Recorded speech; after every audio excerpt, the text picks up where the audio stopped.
better relationship? Should he have done more? It there's a lot not said here, but it kind of feels like he didn't do much as well. Like he left it upon her to learn the language and build her own relationship with Mm. the son. Yeah, But it's his he says something like that. He says, I've been easy on you, she says. Mm-mm. Yeah. So I think he either neglected or decided not to. But that doesn't sound very perhaps nice either. I Yeah. was easy on you. Doesn't sound very nice. It Yeah. sounds like I should have been tougher on you. Yeah. Yeah, and asking her to cook American food. Yeah. That was the son. Yeah. Or the Son, son. the Yeah. son. But they were all ganging up against her. That he'll get her an American cookbook and He sounded quite reluctant though from the story. and also it feels like he doesn't know about her background and her story, He didn't. right? Or maybe if he did, he would Mhm. have done more to encourage a relationship Mm. between the mother and the child, or maybe he probably he felt he didn't need to. Yeah, that's why he didn't. Mm. Mhm. But when did he find out? It was he was in high school when he found out. Well, but I Oh, you don't mean think it would have the made any difference you talking because about the husband or the boy? oh, sorry. No, I was saying maybe, I mean, I don't know if the father, if the husband knew about his wife's background and what happened with her family and Ah, Well, that. I think Probably there's not. no way for him to because know because she couldn't tell him in English. Yeah. they were having a conversation where he had paid a waitress to translate. You remember that? Yeah. He didn't know how to speak Chinese at all. They could have had a long chat then. Yeah. he knew that she lied, but I Yeah. don't think, like Hema, I don't think he knew the whole extent of it. Not the whole He story. could have, because after that conversation with translated by the waitress, he went back to the States and immediately started all the paperwork. So he must have felt some Yeah. convincing by But him. after that, I mean, they were together for, I'm assuming, 20-ish years or slightly. So, in Yeah. time, it feels like something. Yeah, that she would have She at was some so point alone. told him. Yeah, Yeah. so she was just like so alone, and all her hopes and dreams were on her son, and then she got rejected. Yeah. Mm.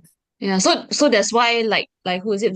Vimala was saying when the boy rejected the mother, it was even more heartbreaking because that was her only connection to her, Yeah. Yeah. Her All own- that he loved and lost. Yeah. So what's the next Oh. question? Next question is the author chooses first person point of view. Why do you think? And which point Jack's story is narrated from? At which point in Jack's life is the story narrated from? So I guess not sure how When he to. was an adult. Yeah. Yeah. But that's also, it was like 2 years after her death. So he must still have been in college, but he was already Yeah. in an apartment with a girlfriend. Yeah, and because he was already searching for a job, he was going back for the interview, remember? He was thinking Yeah. about how to answer and all that, talking about resumes. Yes. Yes. Ah, so when I she was died, he taking was the fight looking back. for a job. Yeah, he was looking for a job. Yeah. He had Okay. sent off his application, resumes Okay. and all that, and he was worried. He was might be late for Couldn't wait to get out of there. Yeah. Yeah. Didn't show any feelings at all. In fact, the mother said, this is typical of mothers. My mother said that, go back, your children are waiting, and she was ill. Yeah. And she said, no big deal. Yeah, go and, continue your life, whatever. That's very mother. But that's lack of communication there between the parents and him to make him understand the situation of where he came from as well. I Plays in think this. he knew where he came from. He's got the eyes, the looks, some of the words that he says, reflected how she would say something. Yeah, he knew, but he was pushing it. Yeah, but, I think more than just physically, it's like I said, that whole wanting to belong when you don't want to be the only one left out. And that's so important when you're young and you're growing up. You just want to fit in. And at a time when people were not kind, if you looked different they're still not kind in America if you look different in a very white. No, now. Yeah, so it's him rejecting it. It was the only way for him to survive, I guess.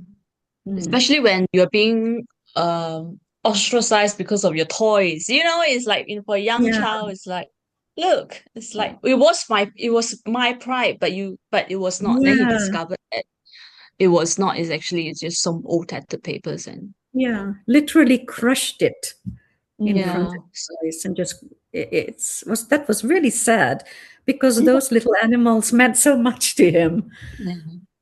And I felt sad for the animals too because they came alive for me too. So it's like, So that's why I think the first person point of view was quite effective, because through that then we can have the most intimate, his thoughts and his feelings.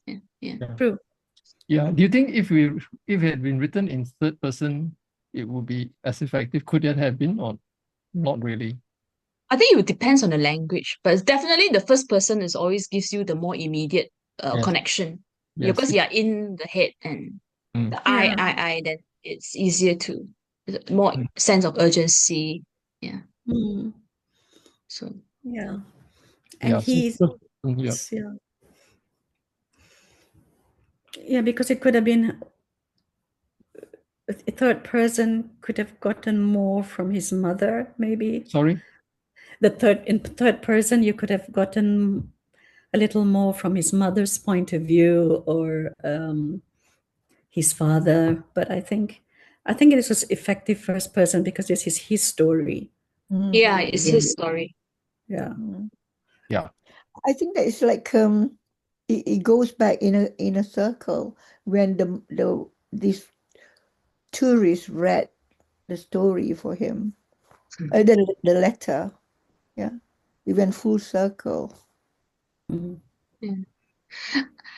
Yeah. I remember actually when I sorry, go ahead. Yeah.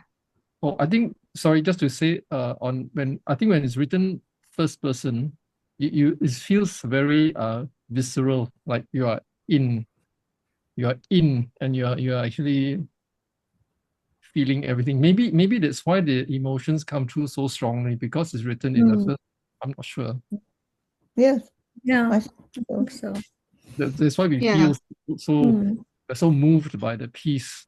Is it true that many pieces these days are written first person instead of first person? That has that effect. I mean, so if you want to create that instant connection with the reader, you do it first person. Yeah, if that's the effect you want normally. So you choose first person so that you can immediately establish. Yeah, the reader is basically just sitting behind the protagonist's eyes or head, literally. Yeah. And the lesser you know about the other characters, I think you know the first person more.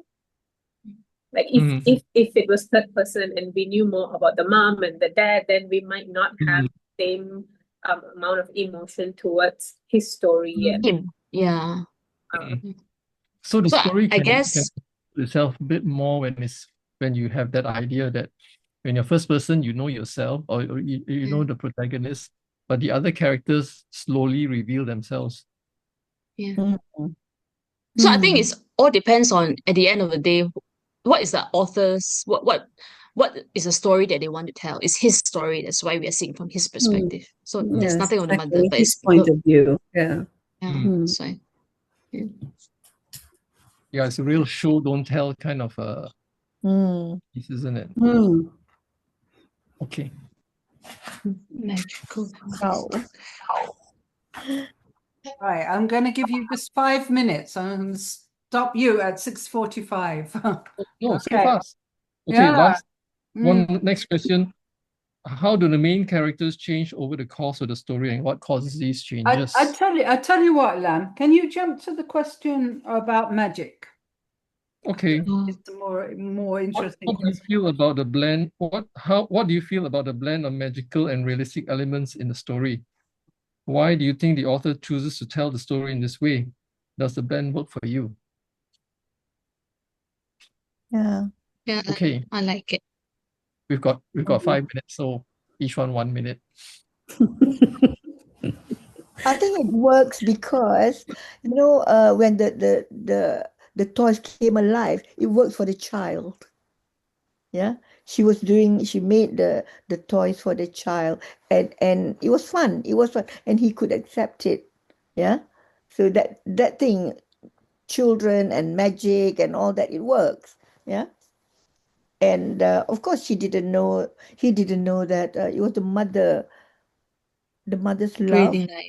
breathing life into the toys until much later. Mm. I thought it was a very interesting element because it's something that she remembers from her childhood and something that the mother has happy memories of with making these with her family and her parents and the dragons flying in the skies and everything, and then bringing that into this point of her life in America with her son and passing that on and seeing how because he stops crying immediately as soon as this tiger comes to life. And I think that was a connection, very strong connection between the two of them, between the mother and the son, with something that's shared from her culture and her history. So I felt that there was a very, very important element there. And also how it goes to the point where that change also happens regarding those animals, because when the friend looks at them as trash, when something changes in him, I thought it was amazing use of this whole magical realism. Boon? Yeah, the child wonderment, I like how it started, then you sort of accept it. And when he's an adult and he's still, I mean, you still have that point of view where he can still see them becoming alive. But then to me, it also signifies that he accepts, how do I put it? I don't know, not to say accept inner child or whatever, but he adopts the innocence of, of what he actually rejected. So I think it's a nice way of using it to as yeah. And then I did question how about whether the mother really had magical powers or whatever, but I like that it's blurred enough that you can, because there are a lot of layers of meanings underneath all this. So I like that richness that gives the story even more texture. Yeah. I Emma? believe it as much as I believe Garcia Marquez magical realism. And I love it. I love magical realism in stories. It's Yeah. like, why not? Yeah. Emma? Yeah, pretty much what everyone said. And also it's I think his acceptance towards the what do you call it? The paper animals also is the same as his acceptance towards his mom, right? And also people's acceptance towards his mom and his culture, his half origins. When Mark sort of when he makes fun of the animals and things like that. Also when he makes fun of his mom's background and things like that. And when the animals are also when they escape from the boxes in the attic and all, that's also when his mom is still trying to form a relationship with him, and the animals and the mom get rejected. So that's like they have a parallel journey Parallel as well. struggle. Yeah. But yeah, I really like how it was. And like Boon said, right, it is very blurred. We don't know if it's true or not. He seems to be a bit of an unreliable narrator also. So Yeah. For me, it's also like that. Back to Kelvin and Hobbes, we can't directly tell whether it's a real tiger or a paper tiger or a real tiger or just a piece I of had to paper. Google that. And also it oh, Kelvin and Hobbes is a cartoon. Now I have to Google that. A Okay, boy I'm and gonna stop oh, you here at this point. Do you want to just take okay. 5 minutes to go and get a drink or whatever? 5 minute break, and then we will look at the questions together and tie up all the discussion. Yeah. So to 6:52. 6:53. All right, go and get a drink. Walk around. I had to get up and walk around because I was getting so stiff. I like seeing that tiara picture of you, Sharon. I think you should always have a tiara on you when you have classes. The tiara wasn't mine. It was stolen from a child. When I had the family had this barbecue in the garden when I was back, and you know, because my nieces and nephew, decided as a birthday gift to get a photographer to come and take photos of us all, so I would have some memories to take back. Oh. And my nephew has a girlfriend I hadn't met before called Verity, and she has a little girl, and the little girl was dressed as a princess, the tiara, and Oh, yeah. so you So I nicked it from a kid, which is shameless, actually. But I loved it. I loved it. It was just the right thing. Great photo. I'm going to go get a drink. Yep. So. Go. I've got mine. I've got my water. I have some tea here. My cat is making weird noises. She gets this funny thing. I don't know what happened. She attacks her tail. Oh. I mean, not just chases her tail. She attacks her tail like it doesn't belong to her. Like she's trying to bite it? Yeah, you're trying to bite the base of her tail. I really don't know. I read something on the internet about skin creep. They got this kind of it's a kind of neurological thingy, and I don't know. She won't tell me anyway.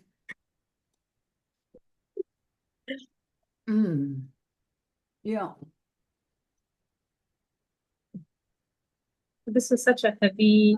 It was a light story with its nice. language, It's a nice story. I like this story. Yeah.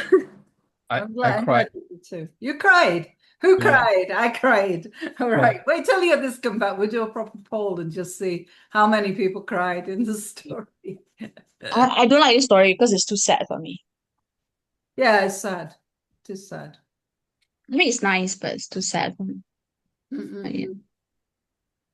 But it's written very. I just think it's so cruel. How can you reject cute paper animals? Yeah, never mind the mother, the paper animals. I know. My question is, how do you write how do you arrange the words so that it touches you like that? I don't know. I think you have to go back and look at it very closely. How does he do it? Yeah. Which bits particularly touch you? Mm. Hang on a second. These guys will come back in 2 minutes' time. Don't talk about it until they come back, because otherwise they will skip a really nice part of it. I should have switched off the recording, but it's still recording. Yeah, never mind. Oh, I love this AI companions. Used to use it for meetings, and it's good. But I switched it off again. Did you request for it to be on? Yeah, I requested for it, but it's okay if you got it, then it's good, because what it does is it summarizes who said what. Yeah, I know. I've used it in the past, and it's been pretty good. Really good. I've used it when we've been discussing people's short stories, their manuscripts for things, and it's worked well. Yeah, it's some things are a little bit off, but mostly they're not. They're okay. It does 80% of the work. The rest you can fill in ourselves. Yeah. AI can make mistakes. Review for accuracy. Yeah. Okay. Oh, it's kind of it's Oh, for still Shika. going. It says. Okay, it's still going. The AI companions. I'll just leave it on. It's okay. I think it's a good idea actually to put it on. I just didn't. AI is a bit scary. It's taking over the world. In our office, yeah, we didn't used to use it in the office, but the moment we did, there was just no stopping people from using it. Oh, really? What do you use Yeah, it for? design, presentation Wow. drawings. Yeah, Oh my God. fantastic. What used to take 3 days just took an afternoon. And it Yeah. worked. You were happy with what you got? Uh, it does 80% of the work. The rest of it you gotta feel it That's yourself. good. It's not, But the other 20% is very important because it does lie. mm, It mm. lies. It tells you. Oh, I've got a very good writing prompt to do with AI book titles that I must give for one of I've these got a writing story, meetups. about AI. Can I run it by you? I'll tell you what, after, as soon as we finish, you can. Okay. But Oh no, not now. It's still draft. okay. But be Put it on the careful side. because No, I've no, already. not today. When it's ready. No, okay, that's fine. Of course you can run it past me. Okay, here we are, all back together again. Um, it was quite interesting just then that Vimala started talking about magical realism, and I would like to come back to that. I don't know whether you read about the story or you looked at that glossary that I kind of put into the materials, but okay, you came to this by yourself, which is very interesting. Can you tell us what magical realism is and what you mean by you love Marquez and give us some examples?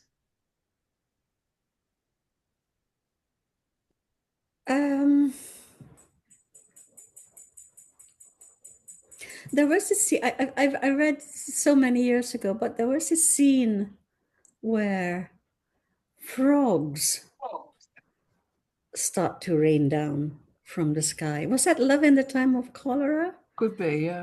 I I've can't read Love in the remember. Time of Cholera. I can't remember so many things. Yeah, I know. I remember I loved the book, but I've read it twice. also flowers. Wasn't it was it in 100 Years of Solitude that flowers started to rain down? It was, I think, the use of it. Isabel Allende as well. Okay. Yeah, I should yeah, put it was South do American. I need to put these names into the chat? Yeah, here we go. Okay. Gabriel Garcia Marquez and Isabel Allende. I've mentioned Isabel Allende before, I think, in my classes. Just the House of Spirits was one of her House of big Spirits, ones. yes. Yeah. When is it the grandmother holding a seance on the table and the table floats up into the air and stuff like this. Yeah. Okay, magical realism. What is it? Yeah, how would you define it? I don't know how to define it, really. But when you read it, you don't question that, Yeah, oh, what is well this done. Yes, you don't funny thing? you Yeah. take it as Yeah. normality.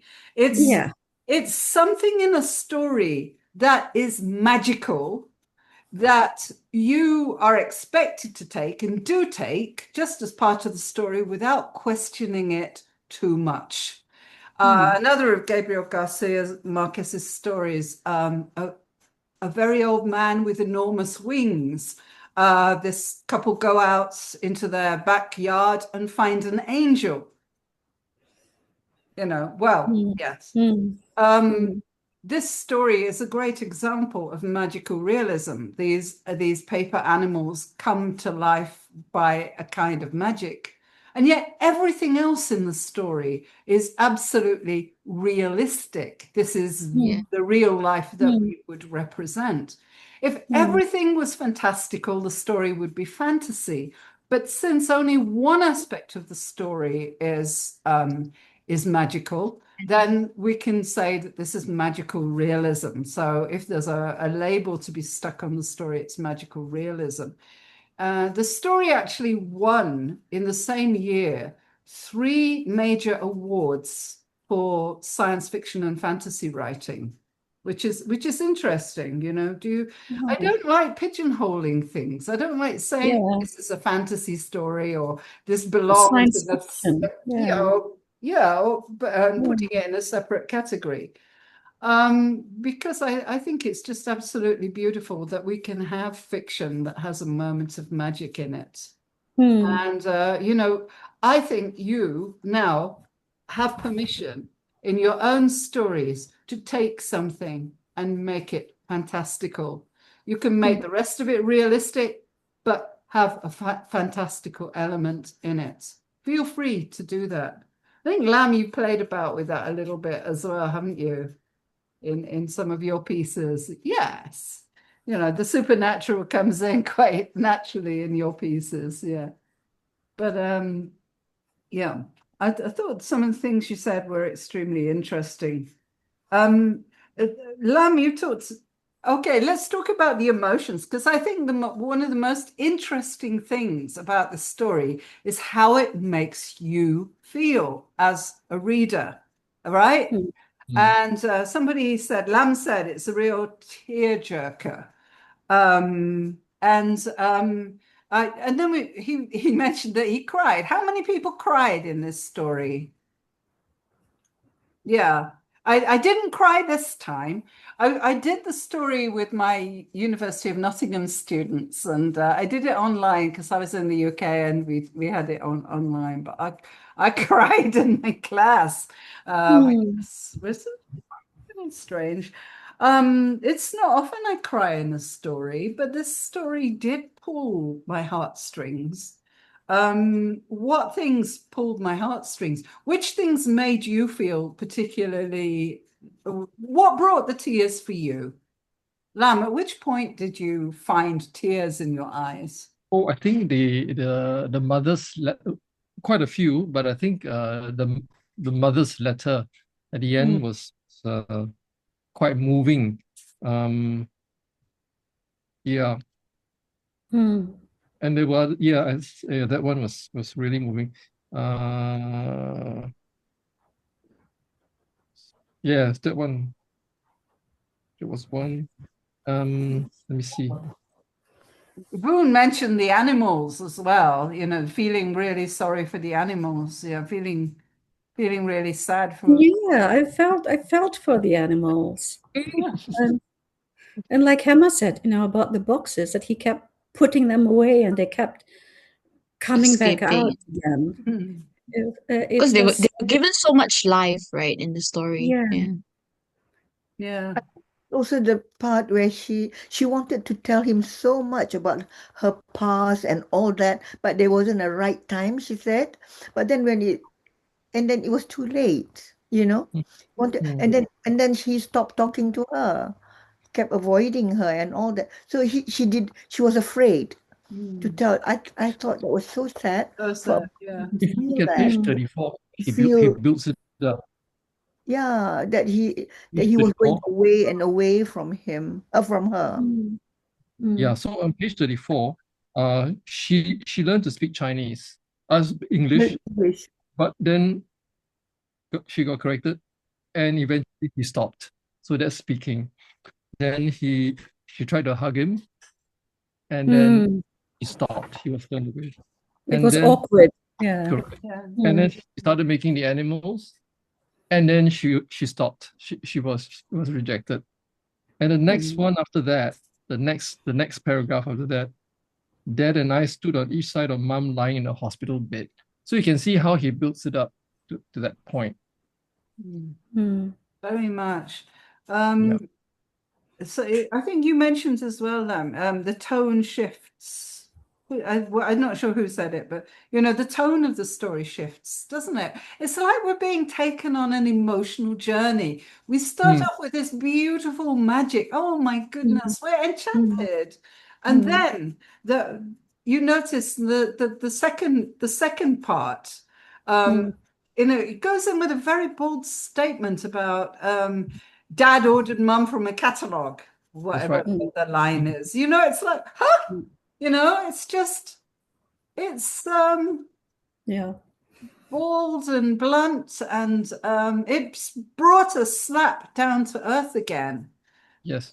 And then we feel sorry for the animals, but that moment of magic comes back again. The bit with the crane at the end of the story, the crane flapping off, and the parts where the mother talks about the animals that they made of paper in her village in China and what they would do, and the dragons. Oh, isn't that a beautiful the picture you have in your dragons. head? So there's like you're taken up by enchantment, you're brought down by the reality and the cruel rejection of the boy to his mother. But maybe you don't blame him for that because of all the societal forces that are trying to like pigeonhole him and put him into a box. I don't know if you've heard this expression, Voon, but we can talk about the emotional trajectory of a story. So the emotional path, the ups and the downs, if you could actually put it on a graph and draw it, which parts are the highest, the moments of delight, and then which moments are the lowest and the saddest. And it's kind of like up and down. It starts very high, comes down, and then it's kind of down for a while, and then at the end it goes back up again. So there is an emotional pattern to the story, which I think is very interesting because we've talked about plot. Last week we talked about plot and one scene leading to another, leading to a kind of climax in the story and then some kind of resolution. In this story, we've got plot, of course, but we also have this very strong emotional trajectory, the feelings that we have, the highs and lows. And this is something writers don't usually think about too much.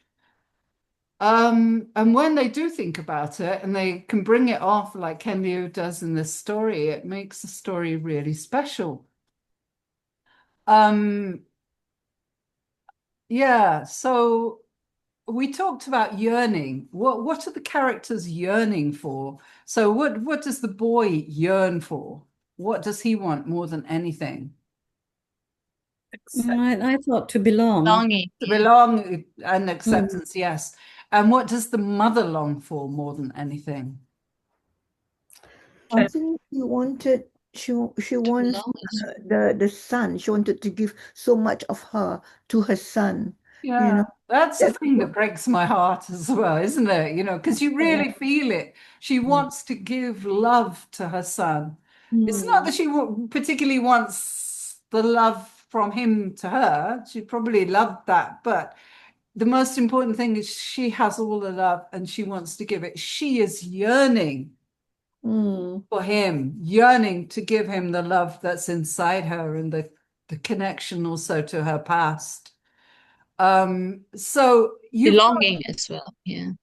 yeah, I don't know that she longs to belong to this American culture, though. You make much effort. No, because Doesn't when make any effort. he stopped talking to her in Chinese, she said in a letter, I felt I was losing everything all over again. And Yeah, that's okay. like, Yes. So it's the Yeah. connection with her own roots that she's yearning for as well. And she kind of hopes that, wishes that through her son, she would have that connection. Because, of course, he resembles people in her own yeah.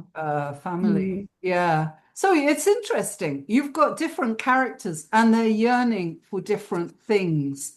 I think one very good writer, Saras, my friend Saras Manikam, if you read her stories, you can see every single character is on their own emotional path. And it makes a very rich story, the characters really do come alive. Every character will want things themselves. So this desire is really an important thing in this story.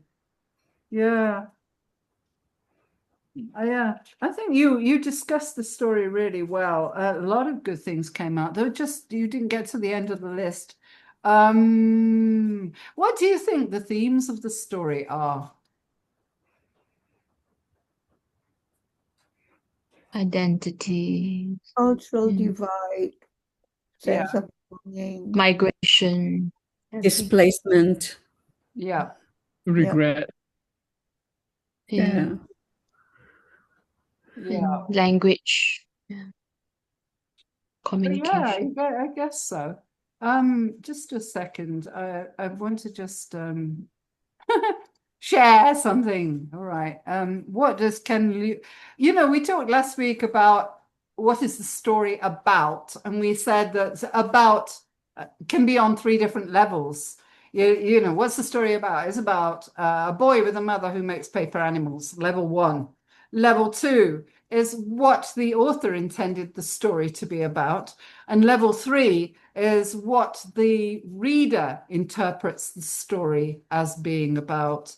And it's actually quite interesting to read what Ken Liu said he thinks the story is about. Let me, sorry. Let me just share 1 second. Let me go to the,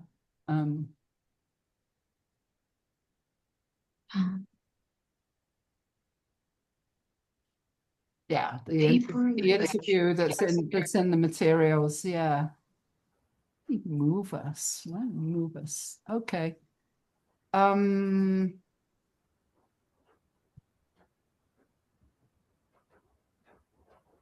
Yeah, so he talks here about the themes. The themes of the paper Menagerie are universal. Like the mother, we are all migrants from one life to another, whether it's a literal migration across political borders or simply growing up and taking on new roles that you didn't have before. And we must figure out how to be who we are while everyone else is telling us who we should be. Like the son, we all must deal with labels and prejudices others impose on us, and to struggle against self-hatred, to resist the cowardly desire to conform, to realize that our parents also have their own stories, to find out how to fit our own story into all the stories out there, to grow in wisdom and strength until we're worthy of the love we're given. But the paper Menagerie has also been misread. It's a story about systemic racism and internalized racism and how we don't reflect enough on these issues and stand up to hatred.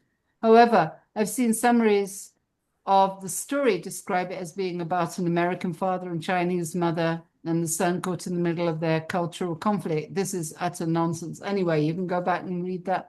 But what's interesting is he sees it as being about being a migrant from one life to another. And I did not, it would not have been among the themes that I would have said the story was about. I agree with you guys, It's about acceptance and belonging and culture and acceptance of culture. But I do think something he says there is very interesting about the struggle against self-hatred. Yeah, and what did he? That was such a fantastic sentence. A cowardly desire To to conform. conform. Realize our parents. Okay, that's another one, isn't it? Interesting. Yes, I mean, it's really interesting. At one point, when I first started teaching, I was teaching West Indian girls in the UK, and I was teaching English and composition, so they were writing for me. And every time they wrote a short story, their characters were always white and had blonde hair. And they were brown and curly hair, and of course, but they didn't see themselves as being the kind of people that they would see in a story, which was really incredibly sad. And I wondered how they'd internalized that. In those days, I was too young and stupid to actually talk to them about it. I was just marked their assignments and that was it. But I haven't stopped thinking about them since then because it seemed incredibly sad to me that someone. Never mind. Okay, so But it's you know, Sharon, I felt that this story really resonated with me because it may have been from the point of view of a Chinese American boy, but growing up Indian in Malaysia, there's definitely yeah, a lot of things in there, things that I felt yeah. in school and growing up and among friends. So it's not such a. It was very easy for me to Yeah, actually get it in this one. yeah, yeah, yeah. I can really understand that. Mm. I can. Yeah. It's interesting, yeah, because we all bring our own experiences to a piece of fiction. And, you know, sometimes whether that story works for us and resonates for us is a lot of it is based on, you know, our own life experiences, who we are and where we've come from. Yeah, very, very interesting. Well, what else have we not talked about? About the time span. There's something. I mean, technical things about the story are very interesting. Lam made some good points there about, you know, how the writer keeps bringing us back into the story with those incredibly interesting first sentences of paragraphs. I thought that was a really interesting observation. And you're doing the right thing. You're noticing how the writer is doing things. That first sentence brings you right in. How can you not want to keep reading? I think also interesting is the handling of time in this story. Last week, the story that we read, what was the time span of that story? How to pronounce night? What roughly, those of you who are here, what was the time span? How long did the story cover? It was quite, I think it was a matter of weeks only because Yeah, 1 or 2 weeks. It was really very, very short period of time. and This one, what kind of time scale does this one cover? 20 odd years. decades, I think. Decades, Yeah. Much At least more 2 decades. much more than a short story usually covers. So where do you think the writer speeded up time or slowed time down? Which parts did he kind of dwell on and which parts did he go over quickly? I think the part just before the mother went to hospital, there's a big gap there. Yeah, it's summarized, isn't it? Now you've got narrative compression. That's the term we used last week. Narrative compression. We don't have really very much in terms of scenes, but the scenes come mainly at the beginning, the childhood, right? And then it skips over a long period until the letter from the mother at the end. And even that is summarizing a long period of time, isn't it? Because it goes right back to the Cultural Revolution and her past in China. So the story covers a very big sweep of time, usually the kind of sweep of time that you'd expect in a novel, not in a short story, which is interesting. And yet the way that he handles it, it doesn't feel rushed. You know, it feels balanced. But writers have to play with time. Do you speed it up? Do you slow it down? If you want to slow it down, you have a scene. You know, if you want to speed it up, you basically don't have dialogue. You don't have a scene. You explain something. You move on the story quite quickly. So those are all choices that a writer will make. Isn't it clever to use a letter to tell? I was thinking about that as well. Yeah, what did you think You about the show, letter? don't tell, but when you use a letter, you can actually just info. Review, It's Good idea. interesting because you've got another first person narrative then, haven't you? You've Mm. got a first person narrative abutting another first-person narrative. Yes, it is. It was a clever device, because you think about how could he have fed that information in any other way, and I don't think he could. What's And I was also quite confused in the beginning, at the start of it, when he says that she was from Hong Kong, but the whole language was Mandarin. And I was really confused at that part at the start, because She I was from thought Milan. She escaped to well, Hong she Kong. was, yeah, but they didn't tell us that she was from China that's from right. the And maybe beginning. that was a clue. Yeah, and then he mentions Chinese peasant, and I think to myself, in Hong Kong, a Chinese peasant. So I think that eventually came that Yeah. she. And her father's been hoodwinked, of course, because, you know, she's not who she pretends to be. Hmm. So someone also mentioned, you know, first person, when you were talking about first person narrative, I think it was Voon, sort of saying, you know, talking about unreliable narrator. You know, if someone's narrating from their first person perspective, are they telling us the truth? You know, always first person narration. Always look at that. Are they actually literally telling us the truth?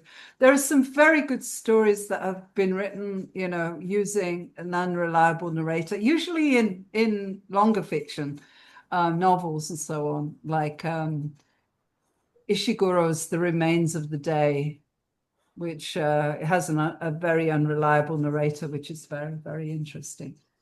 Anyway, I'm going to stop discussing the story here. I'll put both videos up. You've got 2 videos, the other group 2 videos. I'll put them up tomorrow when I've had a sleep, because it takes a long time to load them and all of that. You might find it quite interesting to listen into the first group. In the morning session, there were 2 different groups, and they both had very different views of the story. And the group that Sheena was in, Sheena would not let it go. She would not accept that this was a good story. She hated it. She got really angry with it. Yeah, why? But why? She felt it was emotional manipulation. Or yeah, she felt manipulated by the story. Which is actually quite interesting. And she felt that the mother was a bit of a cliche, you know, the uneducated Chinese mother and all that. It's time for a new narrative. And why is he writing about the Cultural Revolution when, you know, now we've got AI and all that? No, the story was written in 2011, but she sort of said, that was the year of the Olympics, you know, China's moved on and all of this. So, you know, actually it was very interesting. She had a different take on the story. Perfectly valid also, you know? Yeah, I think like you said, Sharon, that everybody, when they read the story, they will look at it from their own through their own lenses. Yep, exactly. I still remember the first time when I read a story, because it was back in 2017, 2018. I was recommended to read this because I was writing a similar kind of short story. And at the time, I didn't know what magical realism was. So when I read this story, I thought, and the son, when he was an adult, he saw the toys come to life again. I thought he was on drugs because I Wow. was like, Yeah. Actually, it was interesting when I read the story as well with my Nottingham students. There was one girl who refused to accept that, you know, accept the reality of the animals. Can't happen. It's just a story. She is autistic. Okay, and I've come across this again previously because I tried to read A Very Old Man with Enormous Wings with an autistic reading group in London. And, you know, well, this is just mad, you know? And says the woman who's just written a story about a woman whose teeth fall out and all of this. Who wrote a story that was even nuttier than Marquez's story. Anyway, let me just share what the task is that I've set for you. And again, it's a kind of take it or leave it kind of thing. If I've said optional, because if you feel that you don't want to write, you don't have to write. But if you do want to write, here's some writing suggestions for you. So write a story, or you can just write a scene from a story. It's okay. Both are okay, which features an object with magical properties. Everything else in the story should be perfectly normal. Use the first-person retrospective POV, the adult looking back at a childhood experience, like in this story. Try to make your reader feel something. So this is things, put into practice things you've learned doing this. Lam, you've still got that story about the box. You could resurrect that. Remember, you don't remember on the first course. I gave you all an object. And you wrote a story about a box. Go back over your notebooks. I know better than you do. Oh, was it the Cameron Highlands thing? Yeah. No? Yes, it was. It led into I remembered Cameron about the Highlands. box. Huh? Oh, You reminded me about that story. Yeah, I wrote something. I forgot about the story. I mean, it could be. Okay. I mean, there's no harm in going back over your notebooks because you've got such a treasury of material, And the second suggestion, Liu says in an interview that we need to realize that our parents also have their own stories. Write about how you learned about your parents' backstory. Might be quite interesting. So that would be good. It's all fiction, right? No, I mean, it doesn't have to be fiction. Yeah, that one doesn't have to be fiction. The first one has to be fiction. How do you make it magical Magical. realism if it's not fiction? Yeah, you can. Right. As you did last week, perhaps write a scene from the story from the perspective of another of the characters. Again, try to make your reader feel something. Okay. Well, another of the characters from this story. Yeah. Yeah. So maybe from the father or the mother, or we've already got a lot of the mother's story. It might be quite nice to write from the perspective of the other boy, the boy with the Obi-Wan Kenobi doll, whatever. Might be quite fun, Anyway, you can kick that out. Choose one if you want to do some writing, and the deadline to submit is next Saturday, and one more week to put comments on people's writing. Those of you who attended last week, if you want to post your work, now's your deadline. Hey. And, so one more week to give some feedback to people with that one. Okay. It's getting really close to Chinese New Year. So what? Okay. What? So what?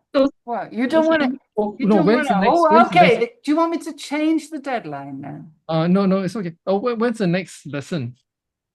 I thought next week. Now hang on. Today's the 7th. Next week is the 14th.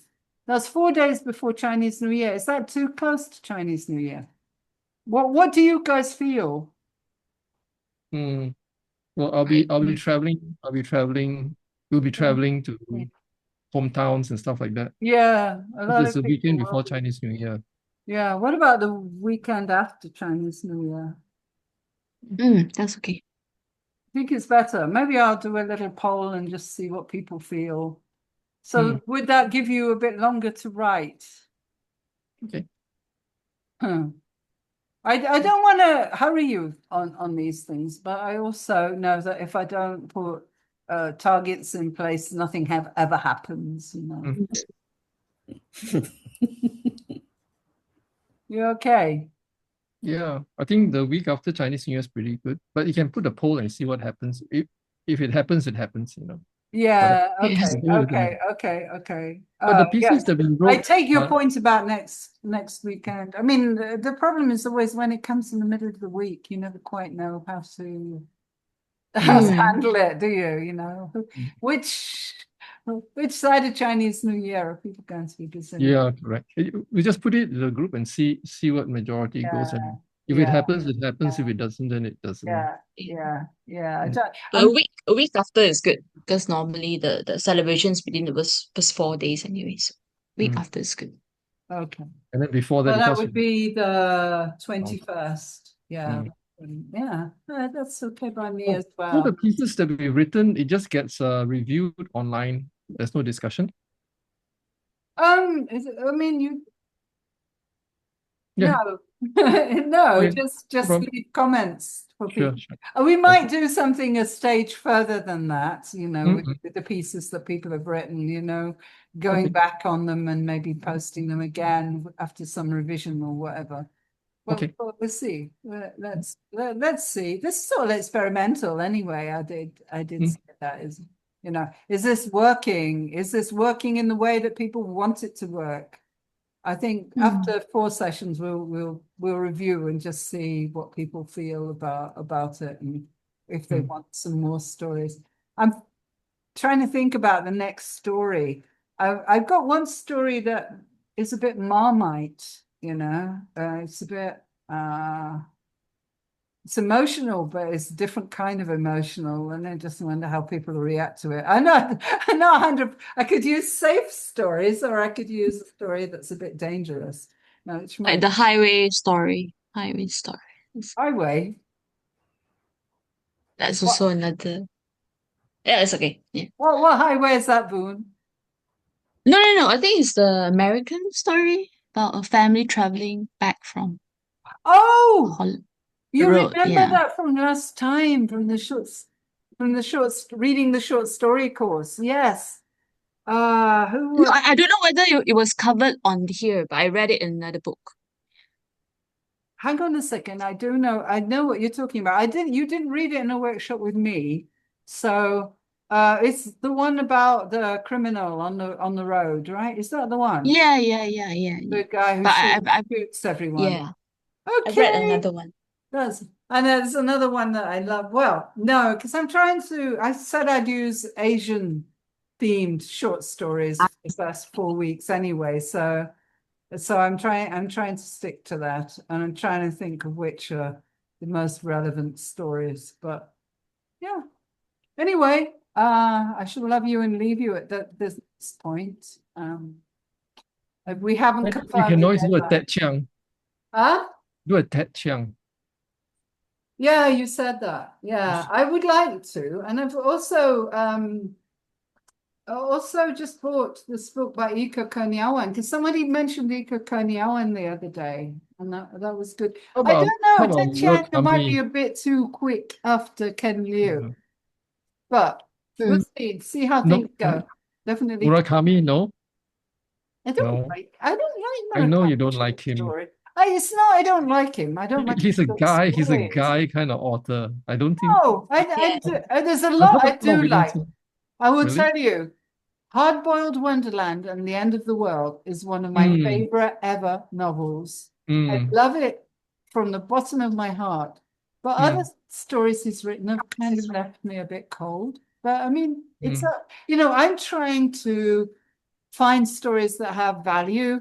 It's like, what are these guys going to get from this? But there could be a scope for people bringing a short story themselves and saying, I want to discuss this, and just see what people think mm. about it. Yeah. Good. Well, I've enjoyed myself today, totally. You will be welcome to watch the videos of the other groups and to share the controversy of Gina really stirring things up, because I think that was really fun this morning. All right, loves. So I love you and leave you. Okay, thank you. Thank you so much, Sharon, for organizing. Sharon. I thank you Can we so take much. pictures? No, Oh, we Bye. didn't. Can we do that? Can someone take the pictures. picture for us? Because I'm Uh, not good at pictures. Oh, hang on. It's always the bra strap problem. I noticed someone in the class. I'm lopsided, and I'm back to front because it's the mirror thingy. I noticed someone else in the class this morning had the same problem. Let me see if I can take a screenshot. Is everyone ready? Yeah. Mm, Yes. Okay, 1, 2. Okay, thank you. I will send it here. Thank you so much. Thank you, Emma. Really I kind. think I'll send it on WhatsApp. I don't know how to send it yet. Okay. Sorry. Okay. Okay. Okay, ladies. All right. I see. I'd love to join the next one, so I'll see you at the next. Okay, my love. Right. Good. Thank you. Bye-bye. Thanks, Bye-bye. everybody. bye. Bye-bye. Bye-bye. Have a good day.